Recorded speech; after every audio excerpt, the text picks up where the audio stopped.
Today we're going to talk about a number of Japanese, I guess they're slang, but phrases related to story types. Terms that can be used to talk about common tropes in fiction, especially fiction that is written online. The first is Zamak, which comes from the phrase zamamiro, or like serves you right. It's an aggressive way of telling someone that they're at fault for what happened to them. So simply put then, a Zamak story is one where bad things happen to a person who is probably bad. This is broadly, indeed a lot of things I'm going to talk about are broadly a subtype of what are known as naroke, or like becoming stories, which relate to the fact that there is a popular website for amateur writers known as Shousetsuka ni Naro, or Let's Become Novelists.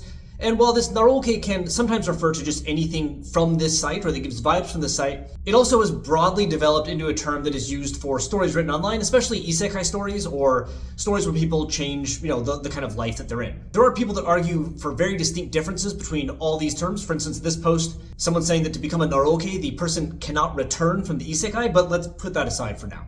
No one wants to watch a 2-hour video of me talking. A lot of these terms, though, actually relate more to Pixiv, as things like Zama or Naro have been used in hashtags since at least 2014. Again, though, I do stress at least because I can find people using these terms, these K terms, by like 2013 without too much difficulty. Indeed, there's even kind of confusing data like this, which talks about a Zamak tweet, which I guess is maybe a tweet where someone says, you deserved it. It's not clear from context, but it does mean that we probably can't find a concrete date, so let's say early 2010s and then just be done with it. Good enough, K. Anyway, the general breakdown of something which is called a zamake is that the protagonist enters a new town or like a new group and they're kind of treated badly, so they end up going off on their own. And then the people who treated them badly, like the people that kicked them out of a group or the town that spurned them or whatever, will suffer calamity and misfortune, while the person who went out on their own succeeds to their wildest dreams. Sometimes the person comes back, sometimes they come back just to tell the people that kicked them out to pound dirt. Kind of the breakdown of the people that rejected is sort of the main focus of the story. They spurn the protagonist and then they suffer. Congratulations, it's a zamake. Sometimes these stories involve what is called an悪役令嬢, or like a princess villainous princess. This can either be a princess who rejects the protagonist and then suffers for it, or in some cases, someone that the main character is reincarnated as and has a vision of their future and has to avoid suffering the Zama fate, right? There are, of course, other variants, but interest in these stories has kind of gone up and up, as you can see in this little chart showing increased use of the label. And you can still find people talking about these kind of stories today, as in this person who notes a kind of weird contrast between people who say they don't want to read unpleasant stories, even if they know the protagonist will overcome them, and the popularity of these Zamake type of stories too. Now this all kind of relates to another type of story, which is the kyakuhak, or the breakup of an engagement story.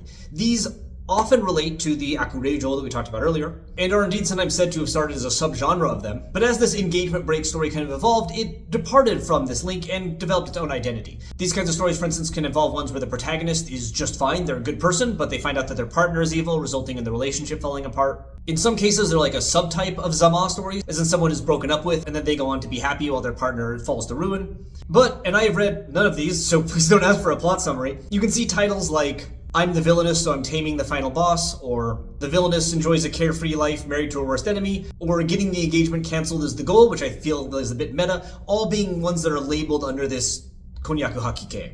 And again, showing that link to the悪役令嬢, there's even ones that use that in the title, as in this one here, which apparently someone reading a manga about a terrible princess gets transported into that manga, and then they know, because they've read the story, that they're gonna get broken up with, their engagement's gonna get canceled, so they have to do things to prevent that from happening, because that would be their downfall, because I guess it says Zamake as well too. Anyway, if all this fantasy stuff is not really doing it for you, you might just want then a genparo, which despite coming from the term genjutsu parody, which seems like a parody of reality, now instead is a type of media wherein someone from another era of our world ends up spending time in the current day. So it's like a parody of the past, because the past is here. One semi-mainstream example that I again know nothing about is your boy Kongming. Don't just take my word for it, here's a tweet saying so.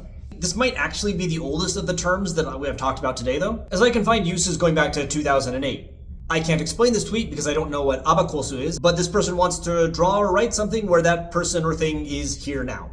Outside of just stories though, genparo can also refer to like art, when you take a historical figure and draw them in modern clothes, that's easily a genparo. And, exciting for me, it can be adjectived. Yes, things can be genparoi if they are, giving off genparo vibes. Although, to my current disappointment, I can't really find anyone conjugating it into any forms besides, the present tense. Like, here's one example of the negative, but it's literally the only example I could find. And if I were to, put a picture of a genparo here and be like, wow, genparo katta, I might be the first person on earth to ever say that. However, to my delight, there is also a Genparoru, and yes, it does conjugate. Look at all those conjugations. You want a Genparoru, Genparotta? Maybe if you want something to be Genparorarurud. That's great. Do it. Have fun. Genparore. Man, I can see why Roru is not like a common Uber bending. It's not fun. This has resulted in a lot of other terms like Heisei Paro is someone who's not from the Heian period ending up there. A Jingai Paro is taking humans and making them non-human. An Osanajimi Paro is taking people that are not friends as children and showing them as children being friends. Basically, remember that unlike what you might think, whatever is in front of Paro is not being parodied. Something is becoming that, right? Gen Paro, something becomes now, and then that's the parody. Anyway, in English we call a lot of this stuff Isekai, etc., but an overall branching term for this in Japanese is Tenseto mono, which is like broadly the catch-all term for reincarnation stories, Isekai stories, something where someone ends up somewhere where they're not supposed to be. Stories about this existed for a long time, like Wikipedia even notes stories from the Heian period, which from this description you can see is very much, in line with what we think these are. But this catch-all term has been in use since like at least 2007, and as you can see in this Yahoo Chiebukuro post, they're using it in a way that assumes it will be understood, so I'm guessing early 2000s even is probably the start date. It's not one that's really transferred into English, right? We just say isekai usually for these kind of stories.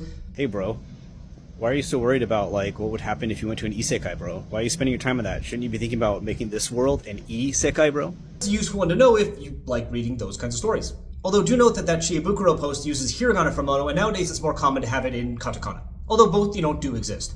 Anyway, common descriptions of Tenseto mono use it as a broad term that can cover everything from like people being reincarnated into games they play, going to a mystical world, Groundhog Day stories where you just do the same thing over and over again until you fix it, or again, Genparo, where someone from the past kind of comes to the present, as well as a number of others. It's the biggest catch-all term, at least as far as I'm aware. However, you can't verb it, which is sad. Maybe one day, I'll be reincarnated as someone who lives in a world where you can Tensei Monoru.